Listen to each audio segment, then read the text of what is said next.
As we head towards the middle of June, will we see an uptick in severe weather? I'll be breaking it all down coming up in this video. Now, it looks like we're going to be seeing some severe weather here on Tuesday with an enhanced risk issued. A level 3 out of 5 in severe weather scale over here by eastern Texas with a slight risk surrounding that, which spans all the way over into southern South Carolina. Now the main hazards today are going to be a low-end tornado threat, which is a 2% chance here in the green, which includes northern Texas and the panhandle of Oklahoma and parts of New Mexico, and from central Texas on over into central to southern Alabama. As far as the damaging wind threat goes, there is a higher chance of seeing damaging winds today with a 15% area right here in yellow spanning from Texas on over into South Carolina. And as far as the hail threat goes, that's the bigger threat of the three, which is a 30% hatched area over here within the enhanced red zone over here by Texas, and a 50% hatched area which spans from Texas over to Georgia and over here by northern Texas and to the panhandle of Oklahoma. As we head off into hump day, there's another threat of severe weather, another enhanced risk over here from Louisiana all the way over into Georgia with a slight risk surrounding that as well. Now, the main hazards tomorrow is going to be a low-end tornado threat, which is a 2% chance here in the green. As far as the damaging wind threat goes, that's a bigger chance, which is a 30% chance here in the red, spanning from northeastern Louisiana on over into southwestern Georgia, with 50% here in the yellow. As far as the large hail threat goes, there's the biggest threat of the three, as there's a 30% hatched area, which includes northeastern Louisiana all the way down into southwestern Georgia with a 50% regular area and a 5% area surrounding that. As we head off into Thursday, like there's just a marginal risk which spans from Mississippi all the way down into northern Florida. Now we don't have main hazards of that just yet, so let's go ahead and take a look at the time frame when you could expect the worst from the severe weather. Now, let's take a look at the HRRR model. Keep in mind that time's up here if you want to keep track. This is an Eastern time, by the way, so keep that in mind. Push this forward. It looks like it's really going to be getting started by right around 5 o'clock up here by northwestern Texas. And down here within the enhanced risk zone as well. All hazards are possible today, but the primary threat is going to be mainly a large hail and damaging wind threat, as winds could be gusting upwards of 30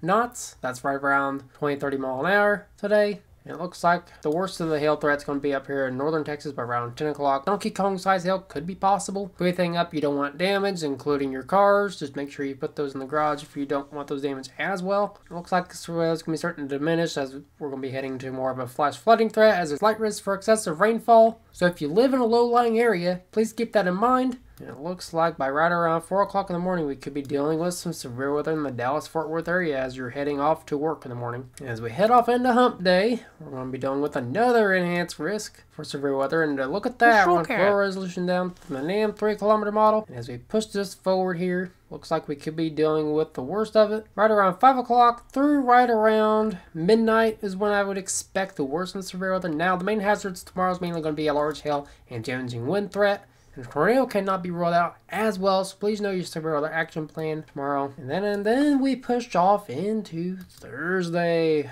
Now, we do not know the hazards of Thursday's threats just yet, but this will give us a basic understanding of what we could expect. As we look at the 12-kilometer NAM, like we could expect the worst of it to happen through the overnight hours of Thursday. And to take a deeper dive into this, we're going to look at what we call the lightning flash density rate. Basically shows where the most intense severe weather could happen. Looks like from right around 3 o'clock through right around 8 o'clock is when we could expect the worst of the severe weather on Thursday. Now, if I would take a guess, I would think that the main threat on Thursday is going to be a damaging wind threat. And if you live with severe weather areas for the next 3 days, just please remain weather aware and over to go when that tornado does go off, as there is a low end threat for tornadoes for the next 3 days. And never fear, as shelter is near. So let's go and take a look at the reasons why they issued the rest of the issue for the next 3 days. Now, to take a look at the reasons why they issued the rest of these for the next 3 days, we'll take a look at the significant tornadic parameters. Now, I know there is more ways to break down severe weather than significant tornadic parameters, but I like to use the significant tornadic parameters because it basically puts all the severe weather modes, kinematics and thermodynamics, puts it all into one run where the most favorable conditions for tornadic development could be. Now, that don't mean tornadoes could happen within that area. It just means that the conditions are favorable for tornadic development. Now, as we push this forward, we know that there is a small chance for tornadoes today. Still a chance nonetheless. Now, looks like just south of Dallas, the tornadic parameters are pretty much off the charts. right around a 4 out of 10 on the tornadic scale. And as we look at the composite reflectivity, looks like there is some supercells that are going to be developing within that area. Let's take a look at the sounding. This is just south of Dallas. We got some temperatures that are in the upper 70s with some dew points that are in the upper 70s as well. Not much of a capping inversion in the lower to mid levels of the atmosphere. And we got a little bit of a dry slot as well. And if you all remember what the dry slot is, basically like taking your Lambo out on a nice sunny day. You think, oh, what's the weatherman talking about? I ain't going to have any severe weather today. And next thing you know, there's going to be some nasty weather, and you regret taking the Lambo out and think to yourself, oh, I should have listened to the weatherman on Williams Weather. He told me not to take the Lambo out today. As far as thermodynamics go, looks like the Cape values are going to be right around 4,000 joules per kilogram, so definitely a pretty sustainable environment as far as thermodynamics go for tornadic development today. As far as the kinematics go, looks like we'll be dealing with almost a 6 on the enhanced helicity index scale. As we look over here at the wind barbs, looks like we're going to be dealing with some veering winds at the surface, around 10 knots. As we head off into the mid-levels of the atmosphere, looks like the winds are going to start to back. So definitely a pretty sustainable tornado atmosphere today. As you see the PDS tornado sounding right here, just south of Dallas, Fort Worth. And this is right around 9 o'clock. Now, we're all got a sounding for Hump Day as well. And this is over Mississippi. There's another enhanced risk that has been issued for tomorrow. Looks like it's going to be a bigger day for tornadoes, as there is a higher cape out there, surface-based cape, above 4,000 joules per kilogram. Temperatures are upper 70s, as well as dew points are in upper 70s. A little bit of a dry slot in the atmosphere, not much of a capping inversion, a lot of cape, and not much in the way of kinematics, but still, weather risk you running for the next 3 days, just still remain weather aware, know where to go when that tornado ring does go off, and never fear, as shelter is near. So let's go take a look and see if there is any hurricanes that are going to be forming out here.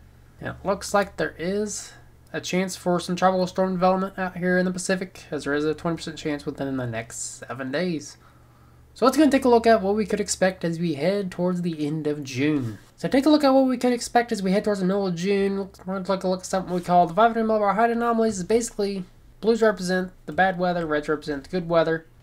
As we push this forward, it looks like this pattern is going to be continuing for quite some time, as it looks like up here by Canada, you could be dealing with some good weather, down here by Mexico as well. Most of the U.S. is going to be dealing with a soggy pattern up until the end of the month, where we could be in a little bit of a ridging pattern. And to break this down further, we'll look at the simulated radar. And if you want to keep track of the date and time, it's always above my head if you ever want to keep track of that. And we know we got the severe weather happening for the next 3 days.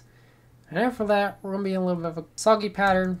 And then we're going to turn into more of a severe weather pattern by the 18th and 19th down here by Arkansas and Oklahoma. And it looks like by the end of the month, we're going to be dealing with some soggy weather out east and some dry weather out here in the western part of the country. And to take a look at what kind of temperatures we could expect for the future, we'll look at the temperature anomalies. The blues and greens represent a below average pattern, and the reds represent an above average temperature pattern. I'll push this forward. It looks like much of the middle part of the country is going to be in this above average temperature pattern, while the western part and the eastern sort of in a below average pattern. And as we look at the exact temperatures, we can tell that we're going to be dealing with some really hot temperatures in the middle of the country. As you can see, a heat wave is going to be in store. And according to the Climate Protection Center, it's in agreement with that. Looks like the middle part of the country is going to be in this heat wave, while the western part and the eastern and northeastern part is going to be below average. And the 8 to 14 day is just about the same as that. And according to the precipitation outlook for the next 6 to 10 days, looks like much of the northwestern part of the country and the southeastern part of the country is going to be in this above average pattern, while the